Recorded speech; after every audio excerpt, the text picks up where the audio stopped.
कैसे यूज करते हैं हमने प्रैक्टिकल देखा था और उसमें हमने प्रॉफिट भी करके दिखाया था, देखा भी था लोगों ने। जो मैंने ट्रेड लगाया था बाद में लोगों का प्रॉफिट भी आया होगा उसमें, ठीक है, जो बाकी रह गए थे ट्रेड उसमें, ठीक है।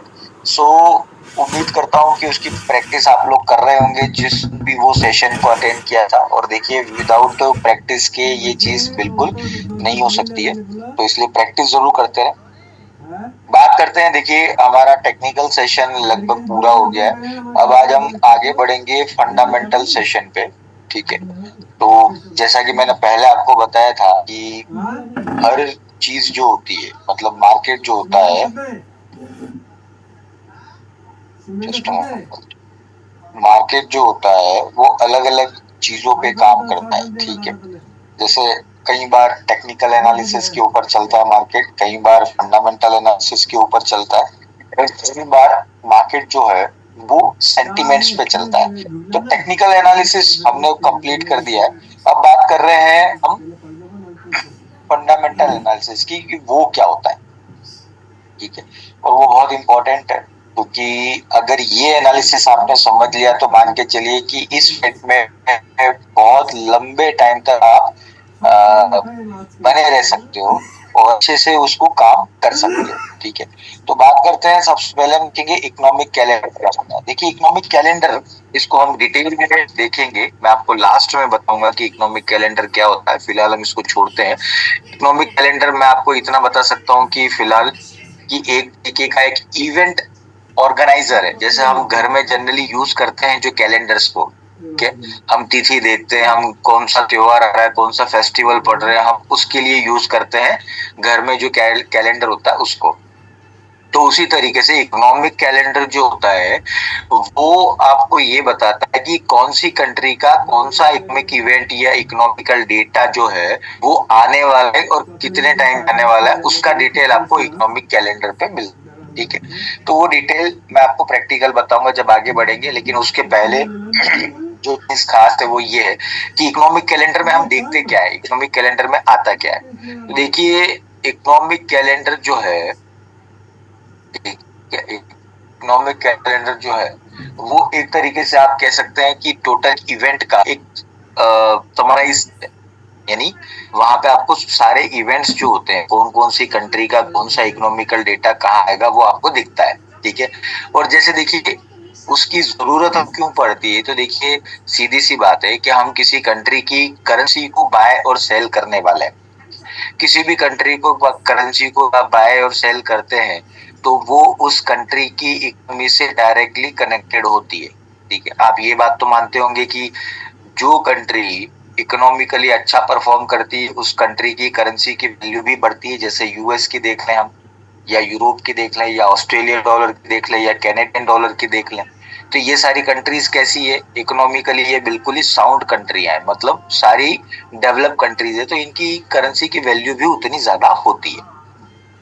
तो यहाँ पे जो इकोनॉमिकल फंडामेंटल एनालिसिस में हम देखेंगे वो यही है कि कौन कौन से ऐसे इकोनॉमिकल डेटा है जो किसी कंट्री की इकोनॉमी के लिए बहुत ज्यादा इंपॉर्टेंट होते हैं, उनको कहाँ देखेंगे और कैसे देखेंगे और क्या उस पर हम बात करेंगे। तो ये पूरा डिटेल आज के सेशन में मिलेगा। देखिए सबसे पहला डेटा जो होता है वो इम्पोर्टेंट होता है, उसको हम कहते हैं interest rate decision by central banks, ठीक है। हर कंट्री का जो सेंट्रल बैंक होता है, जैसे इंडिया का सेंट्रल बैंक है आरबीआई यानी रिजर्व बैंक ऑफ इंडिया। अब हर कंट्री का सेंट्रल बैंक का काम क्या है, तो देखिए नोट को छापना, इसके बाद उस मॉनेटरी पॉलिसी बनाना और उसे अप्लाई करना, ठीक है। तो सेंट्रल बैंक्स जो होते हैं वो अपनी कंट्री की करेंसी के ऊपर इंटरेस्ट रेट्स को जारी करते हैं, ठीक है। और इंटरेस्ट रेट ऐसी चीज है जो एक कंट्री की करेंसी को उतना ही ज्यादा पॉपुलर बनाती है जितना पॉपुलर को होना चाहिए। मतलब कि अगर इंटरेस्ट रेट बढ़ाते हैं, ठीक है, अगर करेंसी के ऊपर इंटरेस्ट रेट बढ़ता है तो लोग करेंसी को बाय करेंगे, क्योंकि इंटरेस्ट रेट बढ़ के आया है, ज्यादा बढ़ा हुआ इंटरेस्ट उनका है फिर।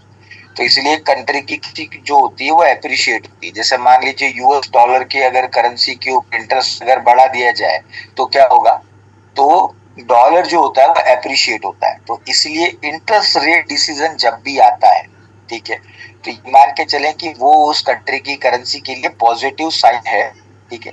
और इंटरेस्ट रेट करेंसी कहाँ आएगा, कैसे देखेंगे, तो वो मैं आपको इकोनॉमिक कैलेंडर में बताऊंगा बाद में, ठीक है। फिलहाल हम जो इम्पोर्टेंट डेटा होते हैं पहले मैं वो बता देता हूँ, देन फिर इन डेटा हम देखेंगे कहाँ और कैसे, मैं वो बताऊंगा। तो पहला डेटा होता है सबसे इम्पोर्टेंट, वो होता है इंटरेस्ट रेट। इंटरेस्ट रेट से ही हर कंट्री अपनी कंट्री की इकोनॉमी को मैनेज करती है, ठीक है। जैसे इंडिया में भी होता है, इंडिया में भी इंटरेस्ट रेट डिसीजन अभी थोड़े दिन पहले ही गया, आने वाले महीने में फिर होता है। हर महीने ये डिसीजन आते रहते हैं। उसके बाद होता है इन्फ्लेशन। इन्फ्लेशन मतलब महंगाई, ठीक है। जनरली इन्फ्लेशन होती है वो आप देखेंगे तो महंगाई, जिसको अगर नॉर्मल भाषा में बोलते हैं तो ये बोलते हैं चीजों के दाम जब बढ़ जाते हैं तो महंगाई होती है, ठीक है। और ठीक है, नॉर्मल भाषा में यही है, लेकिन अगर इसको हम इकोनॉमिक टर्म में देखें तो यहाँ पर ये होता है कि जब जब यानी क्वांटिटी ऑफ मनी जब बढ़ती है तो वैल्यू ऑफ मनी गिर जाती है। मतलब कि जब पैसे की मात्रा देश में ज्यादा हो जाती है ना, पैसे की जो कीमत है या मूल्य है वो कम हो जाता है, ठीक है। जनरली इसको एक इकोनॉमिक टर्म में मैंने आपको समझाया है, ठीक है। वो ये है कि इन्फ्लेशन हमें ये लगता है कि अगर चीजों के दाम बढ़ रहे हैं तो कहीं ना कहीं कमी है। देखिए सप्लाई अपनी जगह चीज है, लेकिन जब देश में पैसे की मात्रा ज्यादा होती है यानी लोगों के पास जब पैसा ज्यादा हो जाता है तो क्या होता है कि लोगों का कंज्यूम जो चीज अगर जीडीपी राइज कर रहा है, जीडीपी ग्रो कर रहा है, ठीक है, तो वो उस कंट्री की इकोनॉमी के लिए बहुत प्रॉफिटेबल भी होता है, फेवरेबल भी होता है, और उस कंट्री की करेंसी के लिए भी अच्छा होता है। लेकिन इकोनॉमिक ग्रोथ अगर गिरती है तो फिर वो कंट्री की करेंसी भी गिरती है। उसके बाद वो डिटेल दुनिया में देश के जितनी भी सेल्स होती है, चाहे वो गुड्स हो या इंटेंजिबल गुड हो, इलेक्ट्रॉनिक आइटम हो या व्हाटएवर जो भी चीजें हो, इनका फिगर अगर अच्छा होगा यानी सेल्स इनकी बढ़ेगी तो दैट मीन्स ये कहा जाता है कि वहां कंज्यूमर की जो परचेजिंग पावर है वो अच्छी है, ठीक है। देखिए आप सामान खरीदेंगे से, आपके पास पैसा होगा तो ही सामान खरीदे ना। तो रिटेल से ये पता लगता है कि उस कंट्री की जो पॉपुलेशन है, जवाब दिया काफी लोगों ने। देखिए कई लोग बोल रहे हैं सर ट्रेड करवाइए, किसने बोला है सर हाउ टू ट्रेड बताओ। देखिए वेंकट रमन्ना जी ये सेशन बहुत पहले ले लिया है। देखिए पहली चीज मैं आप सभी लोगों को बता दूं कि आप लोग अगर कनेक्ट नहीं रहेंगे, मेरे सेशन सारे कनेक्टेड होते हैं 1 से लेकर 10-12 सेशन तक सारे, ठीक है। और हर दिन एक टॉपिक फिक्स रहता है, उस टॉपिक के ऊपर हम ये सेशन लेते हैं। तो ये कोई टीवी का रिमोट नहीं है कि आपने दबा दिया तो चलो आज तक देख लिया और बोर हो गए तो फिर दूसरा चैनल चेंज कर दिया, नहीं।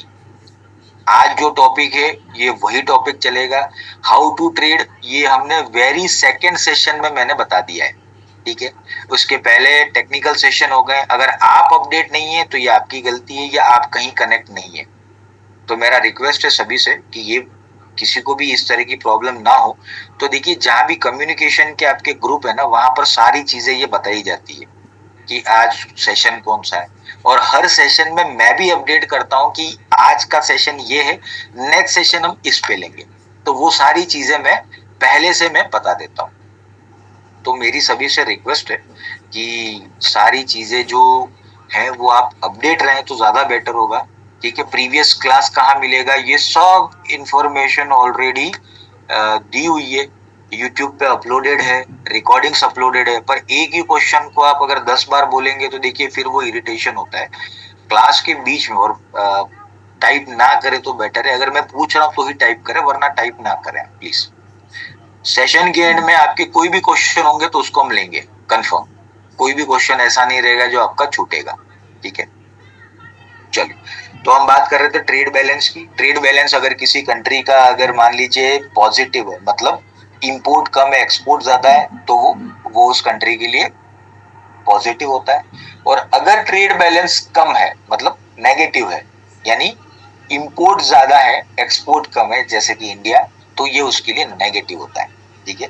तो ये चीजें, ये जो डेटा है ये सारे कॉमन डेटा है, ये हर कंट्री के आते हैं। ये यूएस का भी आता है, ये यूरोप का भी आता है, ये ऑस्ट्रेलिया का आता है, ये न्यूजीलैंड का आता है, ये कनाडा का आता है, ये स्विट्जरलैंड का आता है। मतलब जितने भी डेटा हमने यानी जितने भी पेयर्स हमने देखे सभी कंट्रीज के आते हैं, ठीक है।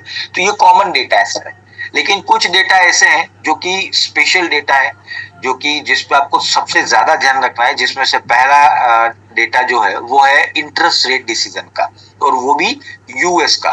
देखिए यूएस का इंटरेस्ट रेट डिसीजन जो होता है, अभी आपको, आप में से मुझे नहीं पता कितने लोग मार्केट पे उतना ज्यादा ध्यान देते हैं या न्यूज वगैरह पे उतना ध्यान देते हैं। कुछ दिन पहले की बात है, मार्केट बहुत ज्यादा गिर गया था, बहुत ज्यादा गिर गया था, कुछ 1 वीक की 2 वीक पुरानी बात है। मार्केट बहुत ज्यादा गिरा था, यूएस का भी गिरा था, इंडिया का भी गिरा था, दुनिया भर के मार्केट गिरे थे, फॉरेक्स मार्केट भी गिरा था, क्रिप्टो करेंसी भी गिरा था, सब चीजें गिर गई थी। ठीक है, और उसके जो रीजन बताए थे वो ये थे कि भाई यूएस में इंटरेस्ट रेट डिसीजन जो है वो आने वाला है। यूएस के अंदर एक ये भी बताया गया था कि यूएस में रिसेशन आने वाला है। ठीक है, ये भी एक लोगों ने भविष्यवाणी करी, तो उस कारण से क्या, ठीक है। तो मेरा यहाँ पे ये चीज कहने का मतलब ये है कि देखिए यूएस से निकली हुई कोई भी खबर या कोई भी इकोनॉमिक डेटा जो होता है वो बहुत ज्यादा इंपॉर्टेंट होता है, क्योंकि उसका इम्पैक्ट जो होता है वो पूरी दुनिया पे पड़ता है। ठीक है, तो फॉरेक्स मार्केट में तो पहले पड़ेगा, क्योंकि फॉरेक्स मार्केट में तो 85% जो ट्रांजेक्शन है उसमें डॉलर इन्वॉल्व है, तो यहाँ तो सबसे पहले पड़ेगा। ठीक है, और आप जो लोग गोल्ड के ऊपर बहुत ज्यादा ट्रेड करते हो उनके लिए भी इम्पोर्टेंट है कि गोल्ड की एनालिसिस डॉलर के ऊपर ही की जाती है। तो अगर डॉलर मजबूत होता है तो गोल्ड गिरेगा, अगर डॉलर कमजोर होता है तो गोल्ड ऊपर जाएगा। ठीक है, तो ये सारी चीजें पे ध्यान जरूर दें। अब बात करते हैं कि जैसे यूएस का इंटरेस्ट रेट डिसीजन जब आता है, तो ऑब्वियसली इंटरेस्ट रेट डिसीजन जब आएगा, अगर यूएस अपनी इंटरेस्ट रेट्स को कम करता है तो करेंसी कम होती है, अगर इंटरेस्ट रेट्स को बढ़ाता है तो करेंसी की वैल्यू बढ़ती है। तो यूएस का जो इंटरेस्ट रेट डिसीजन है उस पर जरूर ध्यान दें कि कैसे काम करता है। ठीक है, एक तो ये डेटा हो गया जो मोस्ट इम्पोर्टेंट है। दूसरा डेटा जो मोस्ट इम्पोर्टेंट है वो है नॉन फॉर्म पेरोल, और ये डेटा केवल और केवल यूएस का ही अपने को ध्यान रखना है, ये डेटा केवल यूएस में आता है। अब नॉन फॉर्म पेरोल होता क्या है? देखिए नॉन फॉर्म पेरोल एक तरीके से एम्प्लॉयमेंट डेटा भी इसको आप कह सकते हैं, नाम इसका नॉन फॉर्म पेरोल डेटा है। एक महीने में कितने लोगों को नौकरियां मिली ये उसका डेटा होता है, गवर्नमेंट और एग्रीकल्चर सेक्टर के अलावा, यानी प्राइवेट सेक्टर में कुल मिला के ये उसका डेटा होता है कि कितनी नौकरियां पड़ी। तो जितनी ज्यादा नौकरियां लोगों को मिलती है ना, उतना पॉजिटिव यूएस डॉलर के लिए होता है, और जितनी कम नौकरियां होती है उतना नेगेटिव होता है यूएस डॉलर के लिए। और ये डेटा जब आता है ना, तब आप मान के चले कि बहुत ज्यादा मूवमेंट आता है, बहुत ज्यादा मूवमेंट। हम कह सकते हैं कि मैसिव मूवमेंट आता है, 15 मिनट के अंदर लगभग 100, 150, 200 पीप का मूवमेंट आ जाता है। तो ये चीज बहुत इंपॉर्टेंट होती है, जिसपे आप अगर देखेंगे तो आपको पता लगेगा कि कैसे वो काम करता है। ठीक है,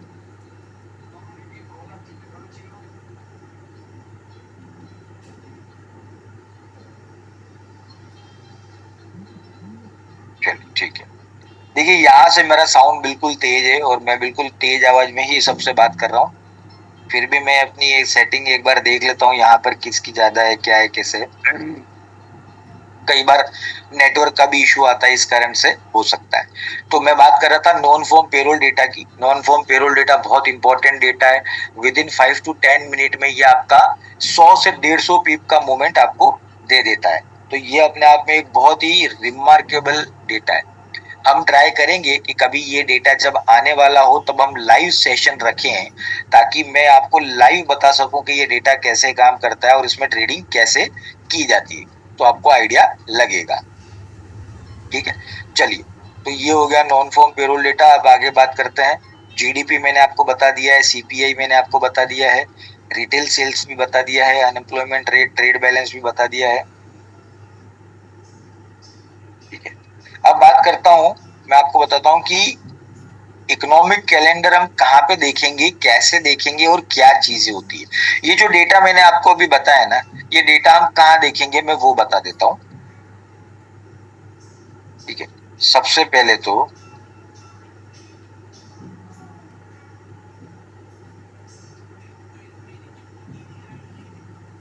देखिए मैंने यहाँ पे आप सभी लोगों को एक वेबसाइट का नाम मैं दे रहा हूँ जहाँ पे मैंने ये देखा है, और ये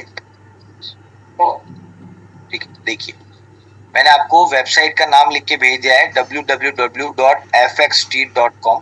देखिए ये एक तरीके की वेबसाइट है जहाँ पे आपको फॉरेक्स मार्केट से जुड़ी हुई बहुत सारे मटेरियल, बहुत सारी चीजें आपको यहाँ पे मिलेंगी। आप यहाँ पे रेट्स चार्ट्स देख सकते हैं, न्यूज एनालिसिस देख सकते हैं, इकोनॉमिक कैलेंडर देख सकते हैं, बहुत सारी चीजें यहाँ पे है। तो यहाँ पे देखिए ऊपर ही इकोनॉमिक कैलेंडर है, इकोनॉमिक कैलेंडर पे हम क्लिक करेंगे कि कैसे ये काम करता है।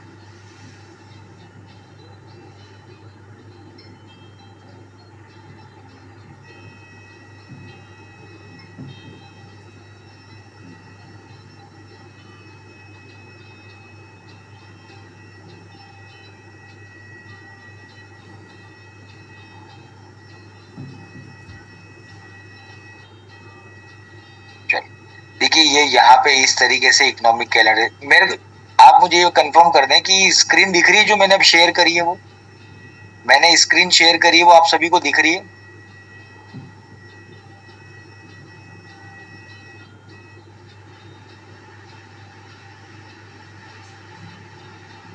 चलिए, thank you very much, thank you. ठीक है, थैंक यू। ओके, देखिए यहाँ पे जो आपको स्क्रीन दिख रही है, सबसे पहले क्या करें, यहाँ पे जाइए और टाइम जो है वो यहाँ पे डाल दीजिए GMT प्लस 5:30। ठीक है, क्या डालेंगे? GMT प्लस 5:30, यहाँ पे लिखा हुआ आएगा इंडियन स्टैंडर्ड टाइम। ठीक है, तो क्या होगा कि यहाँ पे जितने भी आप टाइम देखेंगे ना, ये सारे इंडियन स्टैंडर्ड टाइम आ जाएंगे। ठीक है, जैसे अभी 8:30 बज रही है, तो 8:30 बजे अभी कोई डेटा नहीं है, 8 बजे ये डेटा गया, 7:30 बजे ये डेटा गया, वो सारे यहाँ पे बताता है। ठीक है, अब इसको देखना कैसे, मैं थोड़ा सा आपको वो क्लियर कर देता हूँ। देखिए सबसे पहली चीज तो क्या है, आप यहाँ पे देख रहे हैं वो क्या है, यहाँ पे आप देख रहे हैं टाइमिंग्स है।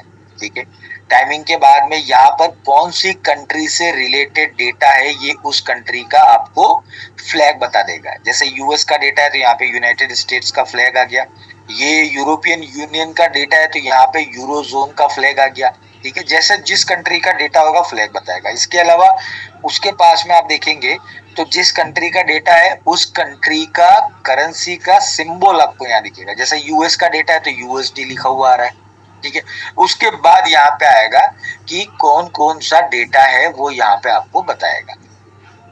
ठीक है, ये डेटा बताए, जैसे मैंने अभी आपको बताया था ना कि सर्वे होते हैं कंज्यूमर के ऊपर, मैन्युफैक्चरिंग के ऊपर, ठीक है, और बिजनेस क्लाइमेट के ऊपर। तो देखिए ये यूरो का डेटा आया था कंज्यूमर कॉन्फिडेंस इंडेक्स, एक तरीके से कि कंज्यूमर को कितना कॉन्फिडेंस है।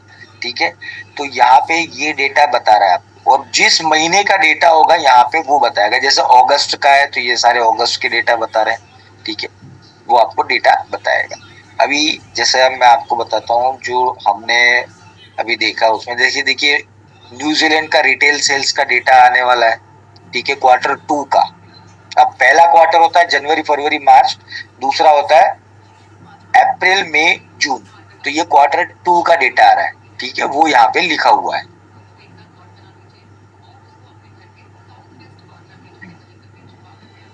ठीक है, बाकी आप सैटरडे आ जाएगा तो ठीक। चलिए अब बात करते हैं यहाँ पे, जैसे देखिए हमारे पास अलग अलग डेटा है। अब यहाँ पे देखिए डेटा तो मैंने बता दिया कि ये है। अब यहाँ पे आप देखेंगे नीचे लिखा हुआ है इम्पैक्ट। अब इम्पैक्ट में आपको अलग अलग कलर दिख रहा है, किसी में ऑरेंज कलर दिख रहा है, किसी में रेड कलर दिख रहा है, किसी में येलो कलर दिख रहा है। अब ये 3 कलर है, तीनों अलग अलग क्वालिटी है। क्या क्या है मैं आपको बताता हूँ। देखिए जो रेड कलर जो येलो कलर में डेटा है वो है लो इम्पैक्ट डेटा। मतलब कि जब ये डेटा मार्केट में आता है तो मार्केट में कोई बहुत खास फर्क नहीं आता है। ठीक है, तो येलो वाले डेटा को तो हम हटा ही देंगे, यानी येलो वाले डेटा को तो हमें देखना ही नहीं है। अब बात करते हैं ऑरेंज वाले डेटा की। ऑरेंज वाला डेटा जिसको हम कहते हैं मॉडरेट इम्पैक्ट वाला डेटा, मतलब कि जब ये डेटा मार्केट में आता है तो 40 to 60 पिप्स का मूवमेंट हो सकता है, इट मे बी पॉसिबल, ठीक है। और तीसरा आप जो देख रहे हो वो है रेड कलर का डेटा। अब रेड कलर का जो डेटा होता है, ठीक है, वो उसको हम कहते हैं हाई इंपैक्ट डेटा। अब हाई इंपैक्ट डेटा जब आता है ना मार्केट में, तो एक तरीके से हम कह सकते हैं कि बहुत बड़ा वॉल्यूम क्रिएट करता है, बहुत बड़ा मूवमेंट लेकर आता है, जिस कारण से क्या होता है कि मार्केट में आप देखेंगे तो अचानक से बहुत बड़ा वॉल्यूम क्रिएट होता है, ठीक है। तो ये हमेशा ध्यान रखें कि कब हमको क्या करना है और कैसे करना है, ताकि उस हिसाब से आप लोग देख सके चीजों को, ठीक है। अभी जैसे मैं आपको यहाँ पे बताता हूँ कि जो डेटा आया, वो डेटा आने के बाद में देखिए मार्केट में क्या इफेक्ट रहा, वो आप देखिए।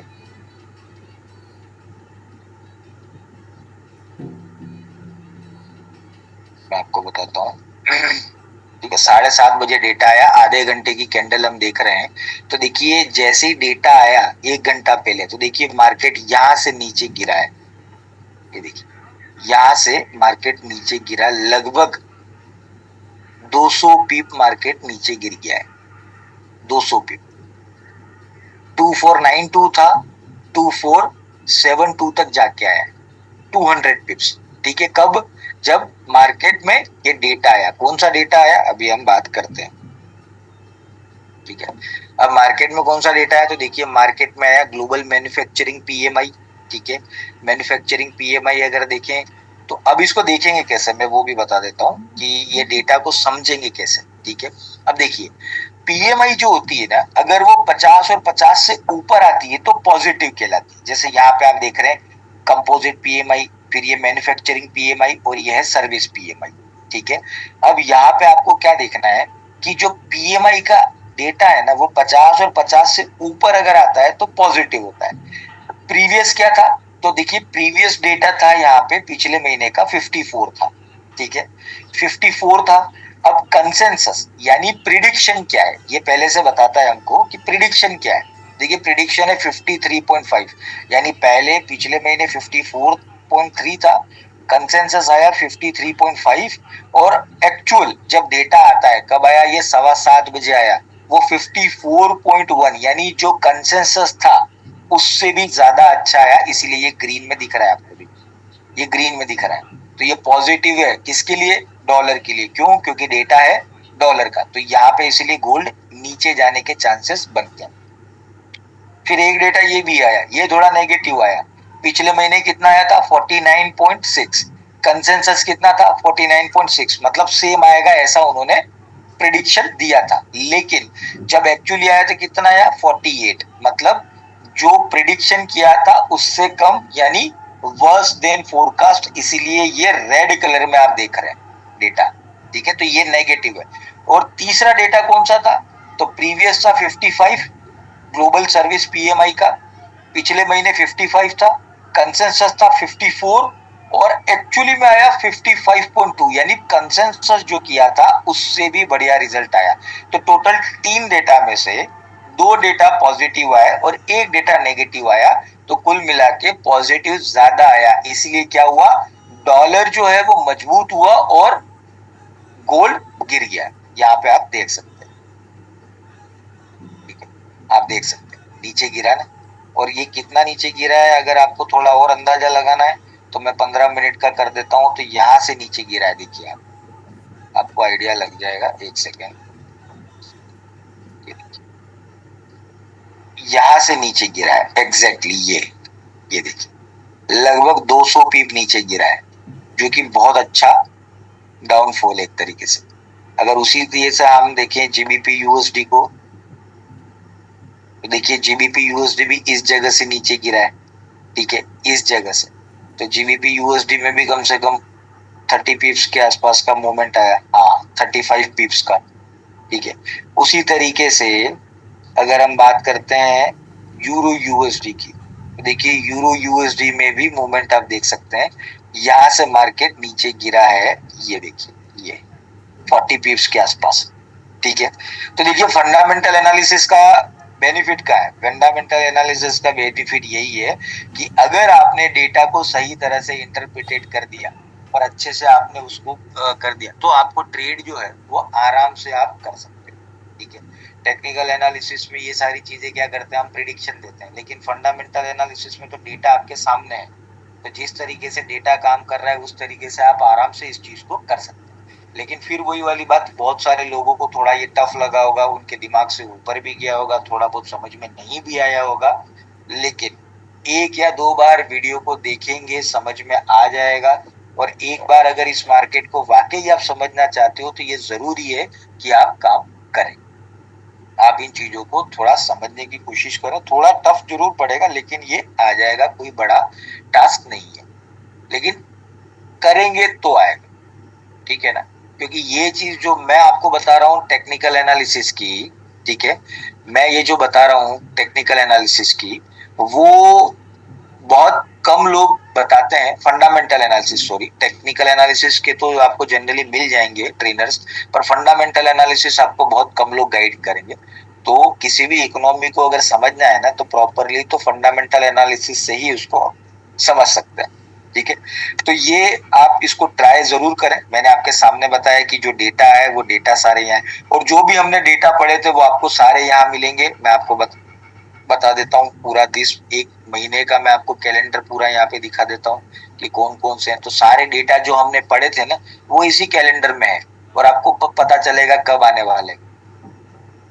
जैसे मैं आपको बताता हूँ, जैसे देखिए ये इंटरेस्ट रेट डिसीजन था, किसका था, बैंक ऑफ इंग्लैंड जीबीपी का, कब था, 1 अगस्त को, ठीक है। उसके बाद देखिए यहाँ पे मैन्युफैक्चरिंग इंडेक्स ISM वो यहाँ पर है। इसके अलावा देखिए और भी चीजें, कंज्यूमर प्राइस इंडेक्स CPI किसका, स्विट्जरलैंड का, वो यहाँ पे डेटा है। तो जितने भी डेटा हमने पढ़े थे ना वो सारी यहाँ है। जैसे ये देखिए US का मैं बता रहा था नॉन फॉर्म पेरोल, वो डेटा यहाँ है, कब था, 2 अगस्त को था, और अब कब आएगा, तो सितंबर के फर्स्ट वीक में आएगा ये, ठीक है।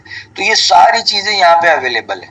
तो इसको रोज आप देखें, समझें कौन सा डेटा आने वाला है, कौन सा नहीं आने वाला है। 1 बार 2 बार 3 बार प्रैक्टिस करेंगे तो सारी चीजें धीरे धीरे क्लियर हो जाएगी, लेकिन करिएगा जरूर। इसको आपने अगर इग्नोर किया तो फिर आप आगे जाके इन चीजों को नहीं समझ पाएंगे कि मार्केट कैसे काम करता है। आपको जानना है कि बिटकॉइन ऊपर कब जाएगा, आपको जानना है कि गोल्ड पे क्या आएगा, आपको जानना है कि वर्ल्ड के स्टॉक मार्केट कहाँ होंगे, तो उन सभी चीजों का जो रास्ता है वो फंडामेंटल एनालिसिस से होके निकलता है। तो जितना ज्यादा आप इस पे ध्यान देंगे उतना ज्यादा आप अच्छे से कर पाएंगे, ठीक है। चलिए, तो आज का सेशन हम इतना ही रखते हैं। उम्मीद करता हूँ कि आपको इकोनॉमिक कैलेंडर समझ में आया होगा। देखिए, हो सकता है जिन्होंने पहली बार ये सेशन अटेंड किया हो उनको थोड़ा सा टिपिकल लगे, ये उनको लगे कि यार ये बहुत ज्यादा कमर्शियल टर्म्स इस्तेमाल हुई है, लेकिन देखिए कोशिश मैंने पूरी करी है जितना हो सके इतना सिंपल रखने की ताकि आपको समझ में आए। लेकिन फिर भी आप 1-2 बार ऐसा हो तो इसकी रिकॉर्डिंग जरूर देखें ताकि आपको आइडिया आ जाए कि किस तरीके से ये चलता है, और प्रैक्टिस करेंगे तो सारी चीजें पॉसिबल होगी। बाकी अगर आपको कोई सवाल पूछना है आप पूछ सकते हैं, लेकिन सेशन कैसा लगा ये जरूर बताएं मुझे। मैं 1 मिनट का ब्रेक ले रहा हूँ। Thank you.